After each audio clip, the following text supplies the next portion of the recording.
Good evening, everybody, and welcome to our Thursday night Anamkara meditation program. With all my heart, with all my love, I welcome you to our program this evening.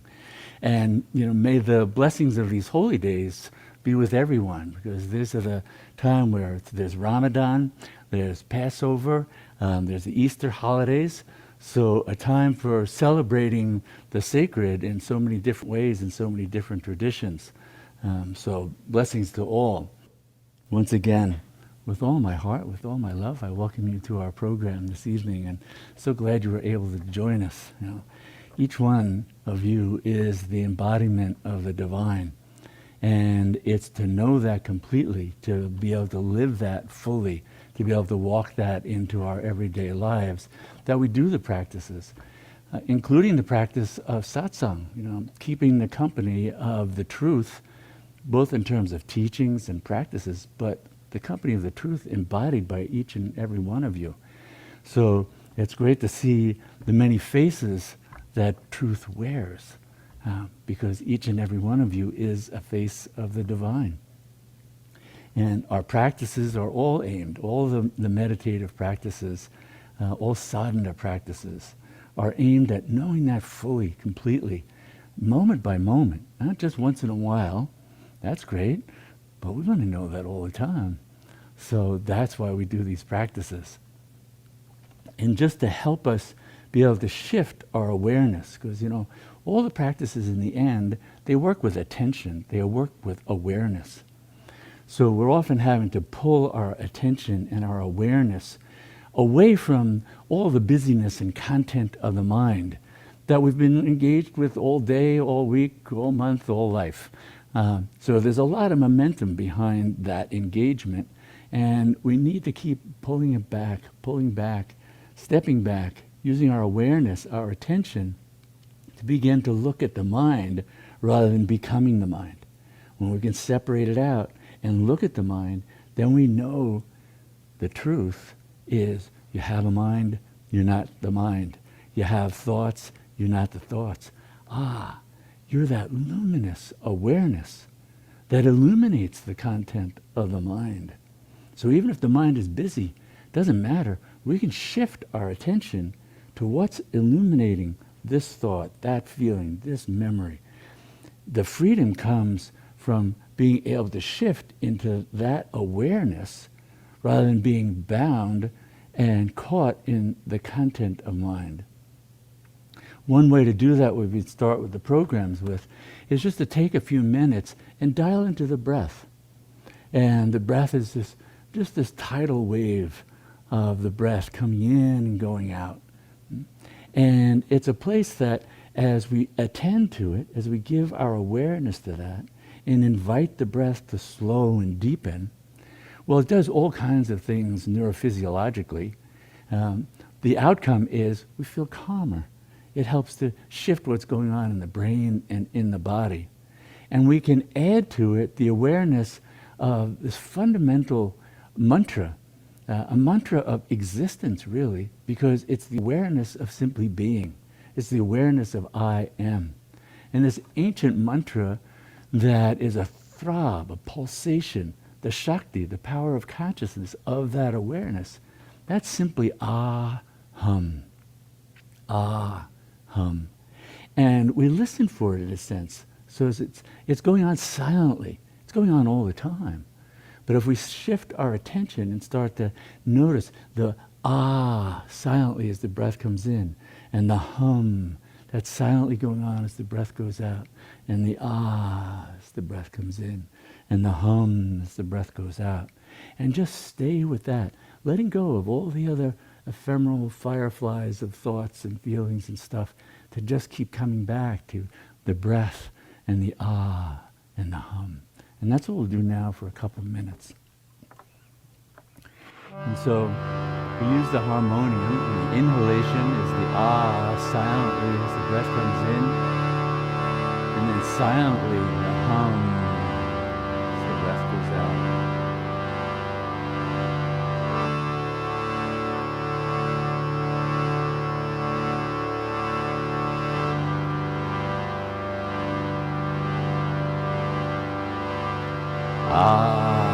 Silently as the breath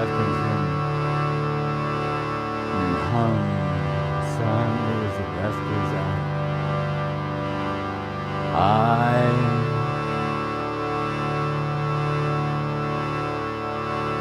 am.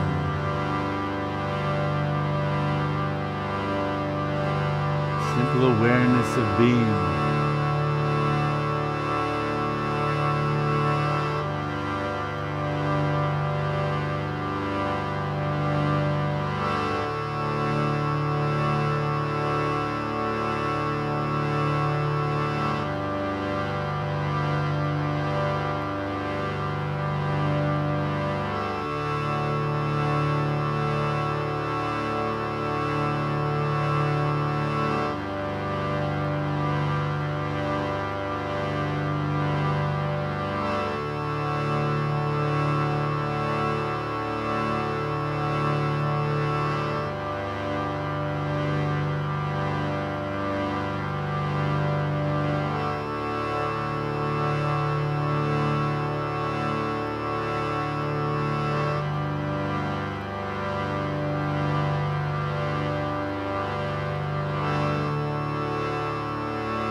Ah, as the breath comes in, you hum. As the breath goes out. And then just continuing to breathe. But with that added awareness of simply being, of I am. I am. I am the one watching the stream of thoughts, the flow of the breath, the body resting at ease. That boundless awareness, always present, always inviting us to come home to that. And then let that boundlessness of being, that infinitude of being, whose very qualities are boundless compassion, boundless love, boundless wisdom, then that can infuse the mind, infuse the body, transform them. We have that fullness of being. So many things that drive us, so many different ways that we feel empty, lacking this, wanting that. Well, they're born of ignorance. They're born of not knowing the fullness of being. So when we come home to that, so many of these other things begin to fall away. And then we can rest in the truth of who we are and see that same truth in all beings. Feel that love, that connectedness, ultimately that oneness. That's what all the meditative practices on this level are aimed at. Sometimes practices are done more for stress management and things like that, health reasons, and that's all good. But that's like, being invited to a feast and you You barely eat the hors d'oeuvres. We want the whole feast. And that means coming to rest in the truth of who we are and being able to see that in all beings, in all creation.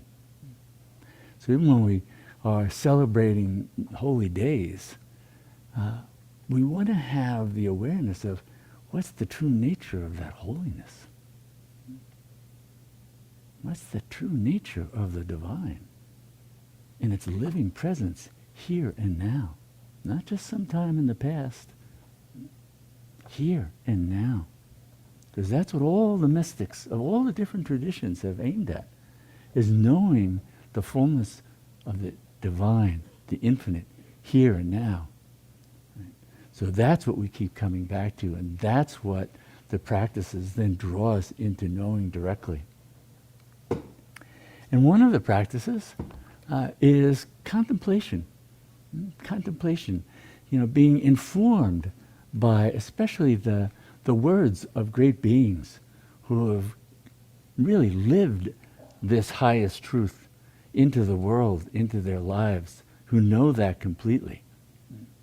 And so I wanted to share with you some poetry from one of my favorite books. It was actually also in the e-newsletter today. It's Love Poems from God, 12 Sacred Voices from the East and West. Daniel Ladinsky is the translator. He's a wonderful translator, really captures the feeling of the poet. And so this is a contemplative practice. So you get to sort of just sit and listen. Just keep your awareness riding that flow of the breath, that awareness of I am. Because that's what you're going to encounter. These poems are a mirror. They're holding up certain reflections of the truth of who you are, who we all are, what the divine is in this world, so that we can bathe in that and help the mind get transformed. It's been so used to looking at differences and what it's lacking, what it needs, what it wants, what it doesn't like, all these other things. We want to bring it home to this truth. So this first one is by a great poet saint, Rabia. And Rabia was an extraordinary mystic, and she lived back in the 9th century. And this poem is In My Soul. In my soul, there is a temple, a shrine, a mosque, a church where I kneel. Prayer should bring us to an altar where no walls or names exist. Is there not a region of love where the sovereignty is illumined nothing, where ecstasy gets poured into itself and becomes lost, where the wing is fully alive but has no mind or body? See, in my soul, there is a temple, a shrine, a mosque, a church that dissolve in God.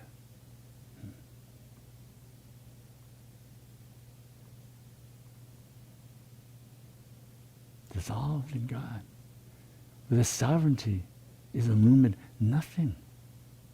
Any name we give it, that's going to be an obstacle. To dissolve. It's to dissolve in that pure awareness. Aham.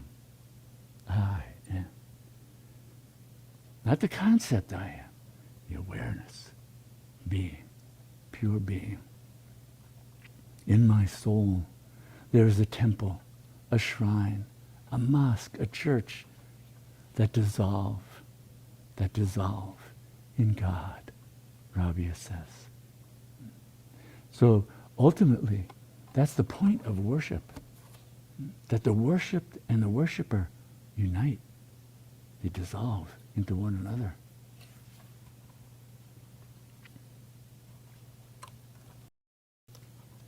Rabia also writes, it acts like love, music. It reaches toward the face, touches it, and tries to let you know his promise that all will be okay. It acts like love, music, and tells the feet, you do not have to be so burdened. My body is covered with wounds this world made, but I still long to kiss him. Even when God said, could you kiss the hand that caused each scar? For you will not find me until you do. It does that. Music helps us to forgive. Takes us to a state, the music of God, the throb, the pulse of the divine, the call of the infinite in our heart.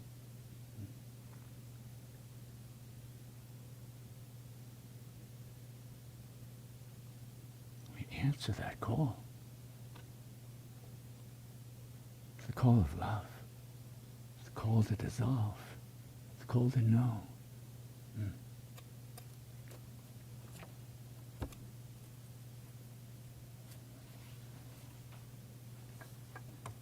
Similarly, Rumi, the great poet saint,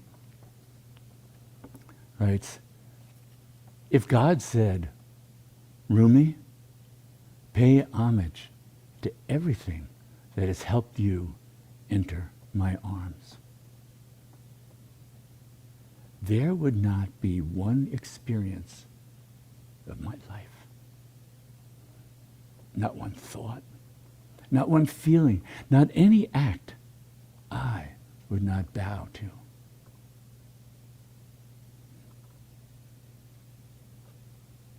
That's the vision. Life is grace unfolding. Not the ego mind's notion of what grace should be. Flowers and roses and nice things. No, what's drawing us? To know. To truly know the truth of who we are, who all beings are, all creation.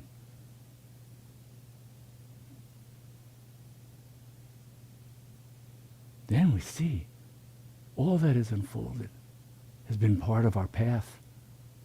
This is the understanding of how to practice sadhana. Every moment is part of the path. Every experience is part of that.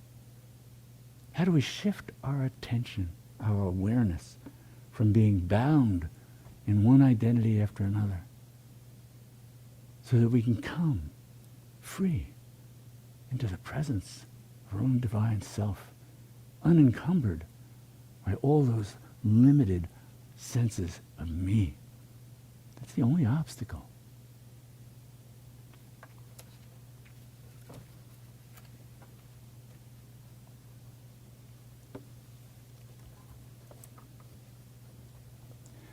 St. Thomas Aquinas writes, I said to God, let me love you. And he replied, which part? All of you, I said. Dear God spoke, you are as a mouse wanting to impregnate a tiger who is not even in heat. It is a feat way beyond your courage and strength. You would run from me if I removed my mask. I said to God again, beloved, I need to love you. I need to love you. Every aspect, every pore. This time God said, there is a hideous blemish on my body. Though it is such an infinitesimal part of my being, well, could you kiss that if it were revealed? I will try, Lord, I will try. And then God said, that blemish is all the hatred and cruelty in this world. Hatred and cruelty. Well, those are born of ignorance. Those are born of the deluded human mind. The only blemish.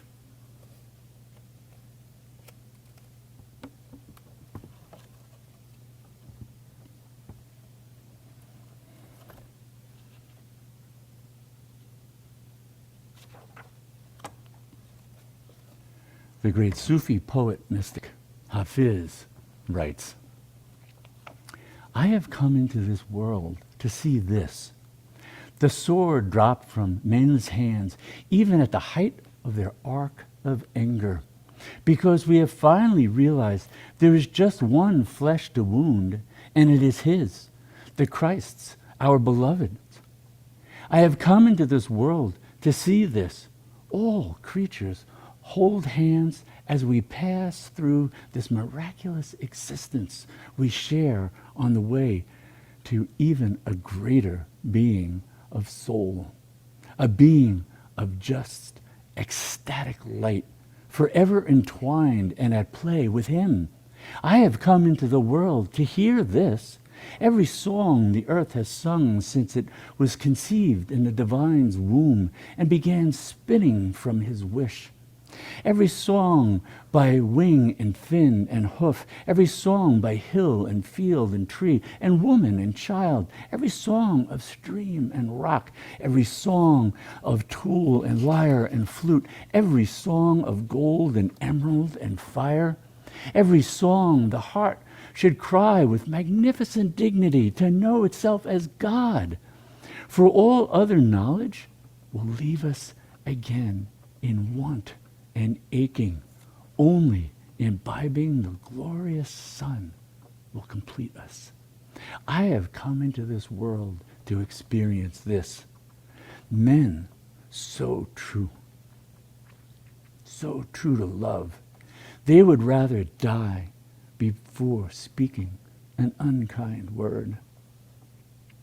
Men so true, their lives are his covenant, the promise of hope. I have come into this world to see this, the sword drop from men's hands, even at the height of their arc of rage, because we have finally realized there is just one flesh we can wound.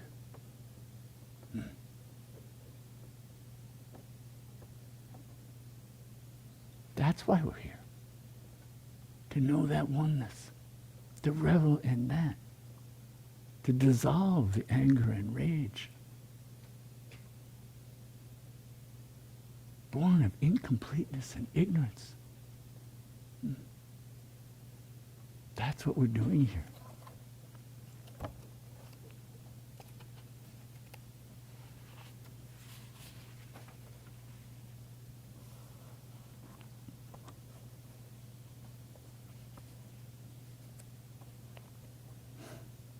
Hafiz writes about the true nature of your beloved. He writes, know the true nature of your beloved. In his loving eyes, your every thought, word, and movement is always, always beautiful. To see through the eyes of the divine is to see the divine in everything, everywhere. Everything, everywhere. Nothing left out.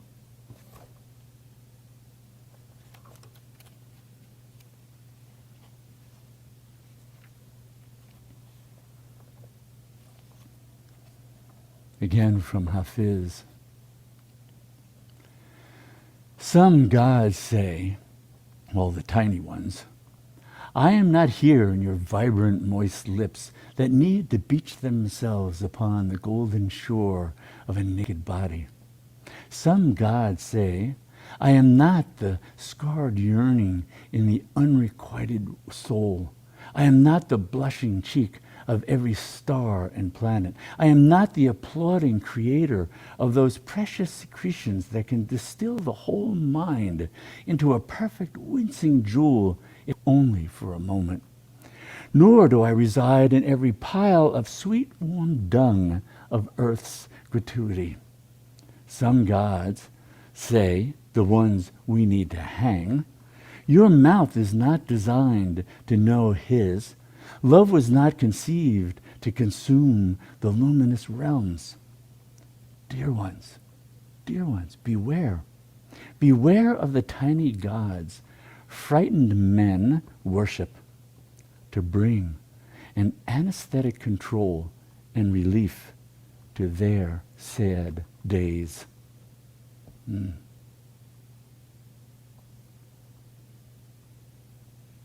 True knowing gives us that discernment, that discrimination, to see past the delusions that can be enwrapped in religion and dogma and teachings. We want to know the truth of that fullness, that loving presence of the divine that embraces all.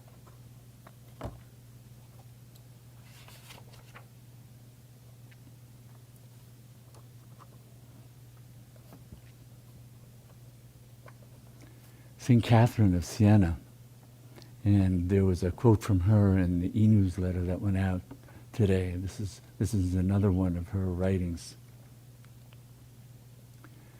Titled, "No one will begrudge me." I talk about it sometimes with him, all the suffering in the world. Dear God, I have prayed, how is it possible? All the horrors I have seen, all the atrocities you allow man to commit when you, God, are ever standing so near and could help us. God, could we not hear your voice say no? With such love and power, never again would we harm? And my Lord replied, who would understand if I said that I cannot bear to confine a wing and not let it learn from the course it chooses? But what of a man walking lost in a forest, weeping and calling your name for help, and unknown to him, he is heading for a covered pit with sharp spears in it that will maim his flesh when he crashes through the trap? Yes. Why don't I remove every object from this world that could cause someone to weep? Yes. Why don't I speak in a way that could save a life? I opened up my hand, and the infinite ran to the edges of space, and all possibilities are contained therein. All possibilities, even sorrow. But in the end, nothing that ever caused one pain will exist. No one will begrudge me. The absolute innocence of all within my creation takes a while to understand.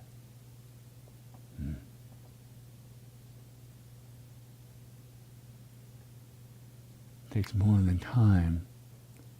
Takes a shift in our entire state of consciousness. We can only know that directly in that state of union, that state of profound meditation. That's where these mysteries are resolved. But those mysteries, their solutions, remain unspeakable, untranslatable into words, ineffable. So we have to enter that state to know that, and then to know the boundless love and compassion of that state that can infuse our being, our mind, our bodies, the way we walk in the world. This is what we're invited to. Kabir, the great poet saint, wrote, if I told you the truth about God, you might think I was an idiot. If I lied to you about the beautiful one, oh, you might parade me through the streets shouting, this guy is a genius. This world has its pants on backwards. Most carry their values and knowledge in a jug that has a big hole in it. Thus, having a clear grasp of the situation, if I am asked anything these days, I just laugh. It's beyond words. Kabir also writes, what kind of God would he be if he did not hear the bangles ring on an ant's wrist as they move the earth in their sweet dance? And what kind of God would he be if a leaf's prayer was not as precious to creation as the prayer of his own Son that sang from the glorious depths of his soul for us? And what kind of God would he be if the vote of millions in this world could sway him to change the divine law of love that speaks so clearly with compassion's elegant tongue, saying, eternally saying, all are forgiven. Moreover, dears, no one has ever been guilty. So hard for the ordinary mind to understand that view, because that's a view that can only come from having been informed by that unity awareness, to see the perfection of the unfolding of the divine in the moment.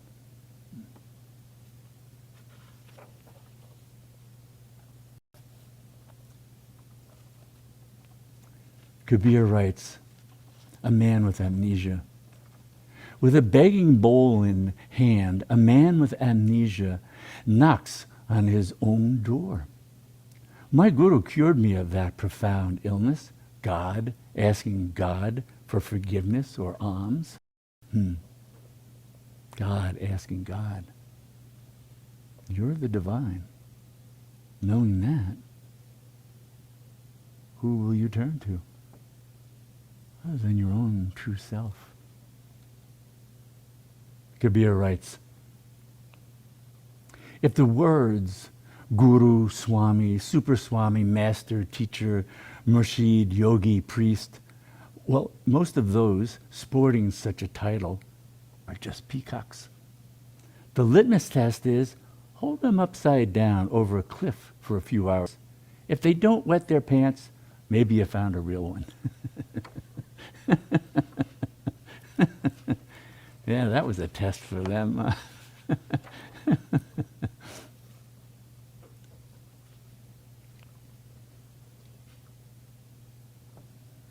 So again, Kabir, if you circumambulated every holy shrine in the world 10 times, it would not get you to heaven as quick as controlling your anger.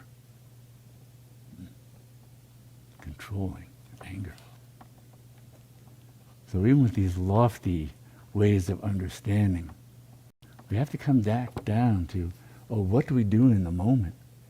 Well, it's like the yamas and the niyamas, the Noble Eightfold Path in the Buddhist tradition, 10 Commandments. These are sort of the really ground of how do we control the mind,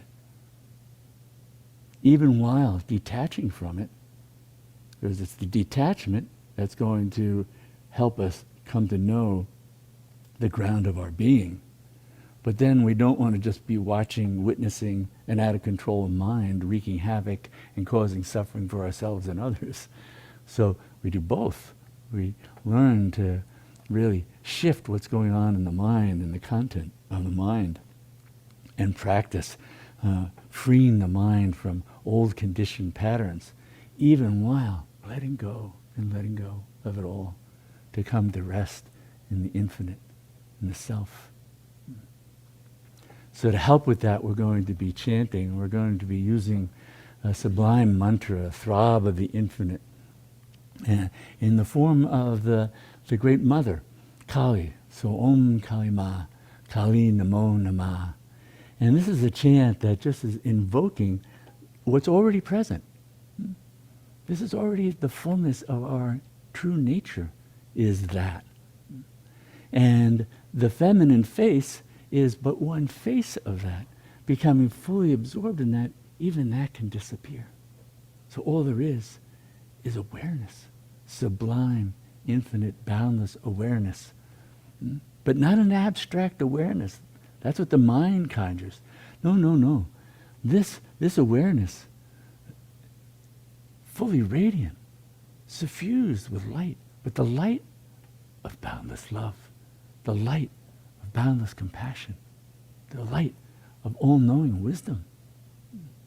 So it's not a conceptual awareness. That's what the mind thinks of. We say awareness. It goes, oh, awareness, yeah. That's an abstract. It's a concept. When the mind becomes absolutely still, and we rest there, then that effulgent presence dissolves the last wisp of a sense of separation, of little being. We can rest in that space, that state, beyond words, beyond thoughts, beyond descriptions, beyond mantra, beyond everything. So now we'll chant for a few minutes and then just sit in the stillness at the end of the chant.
Resting on that stillness, bare awareness.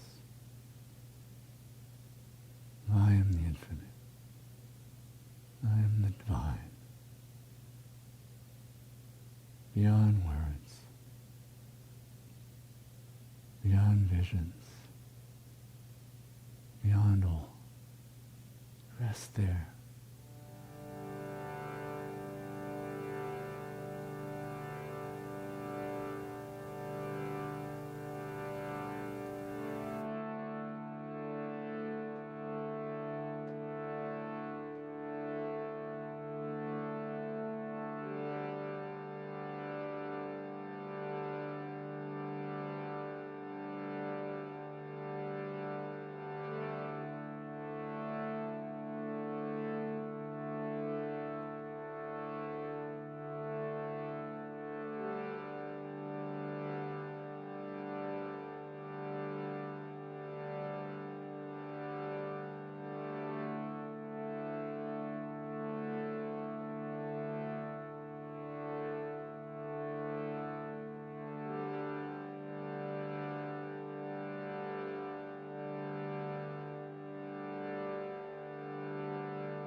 with this prayer. May all our practices truly benefit everyone, and may all beings know complete freedom from suffering. Namaste.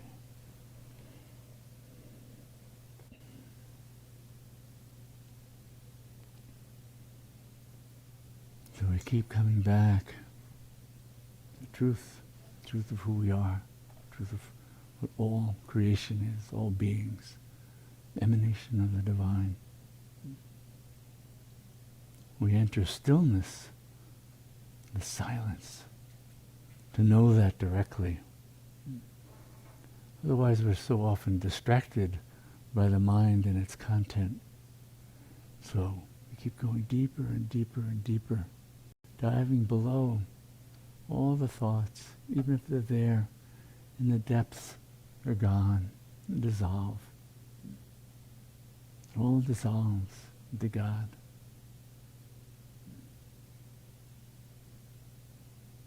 That's where we come to know the infinite, the one. That's where we're empowered then to walk that knowing, that true knowledge, direct knowing, into the world. So we bring the light of that knowing so that it floods our being. Otherwise, the shadows of the mind, the shadows of the past, darken our hearts, contract them, prevent them from living in the harmony, the knowing of the boundless one. That's what we want to keep coming back to. So I want to thank you all for being ones who do the practices that then empower you to live that into the world, into your everyday lives. And at a time when our world is so seized by darkness and ignorance, we have to shine that light ever more brightly. Walk it into our work, walk it into the halls of power, create change so that we can have a world that is in accord with the truth of our infinite being. So thank you for being ones doing that, each in your own way. So thank you for joining us this evening, and then I look forward to seeing you again in 2 weeks.